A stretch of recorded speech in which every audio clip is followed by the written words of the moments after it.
traditions I've always talked about.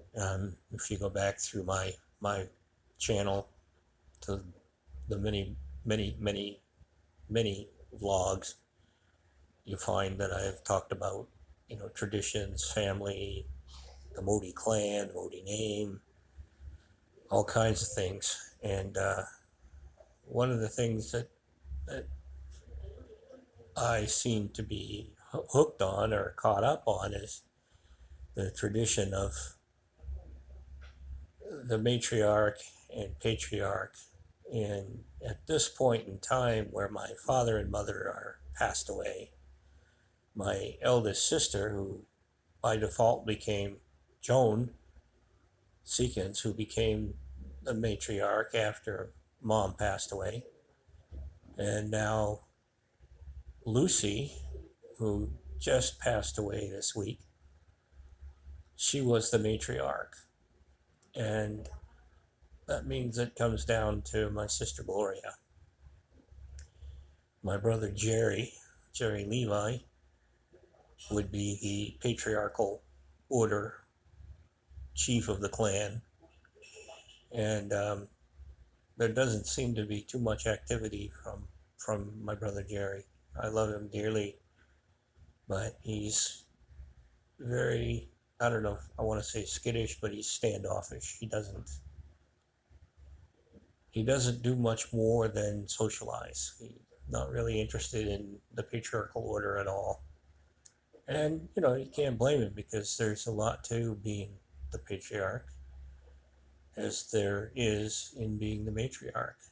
They're the watch people. They're the caregivers. They're nurturers.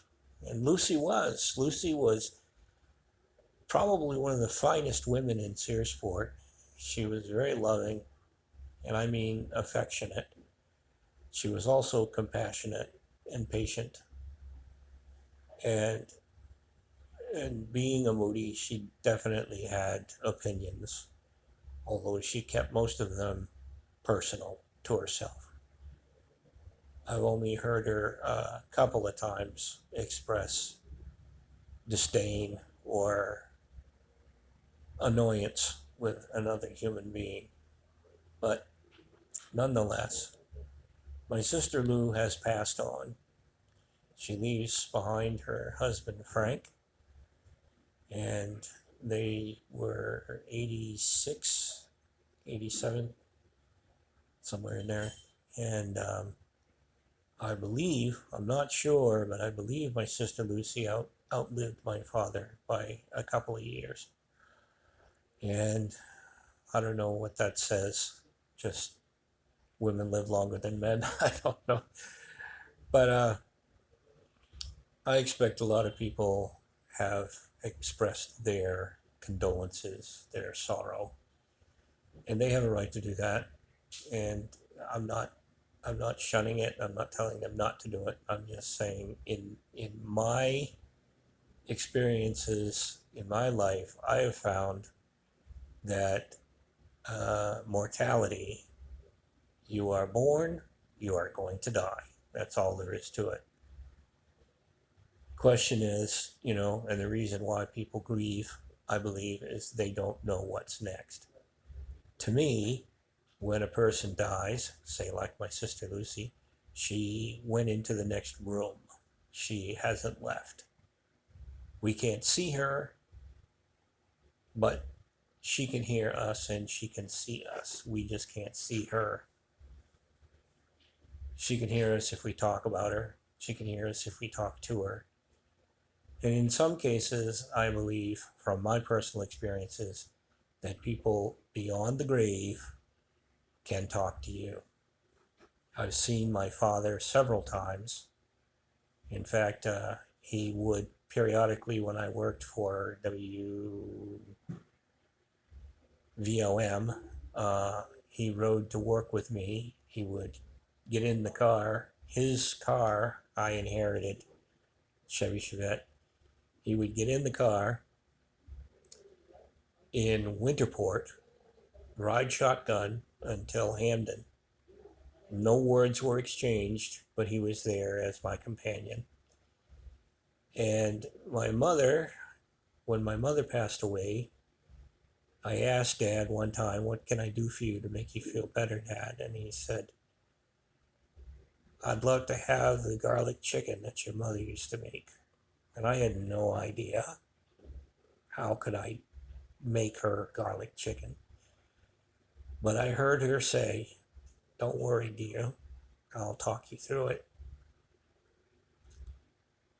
What? And she did. And Dad said it was just like Mom's.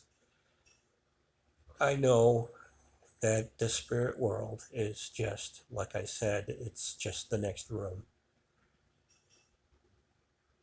A lot of people, Christians, assume that it's a direct shot from here to heaven. It's not.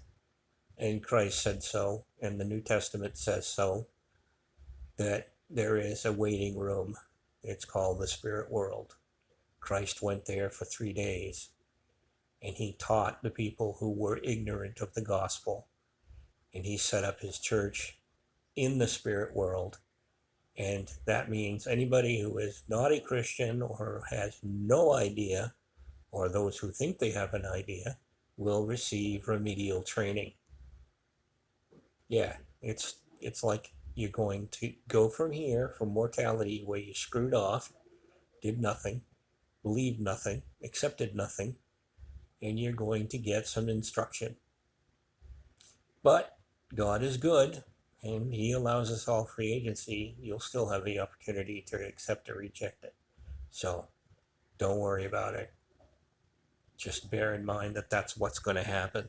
You don't just die and there's nothing. It's not blackness, it's not blankness. You definitely are going to go somewhere.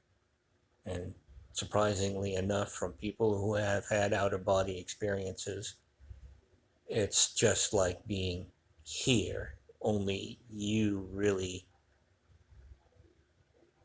don't communicate with mortals for a couple of reasons. One, you'll scare the shit out of them.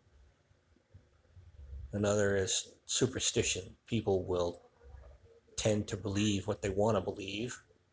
Being human, being mortals, we are stupid. We tend to exaggerate, and we tend to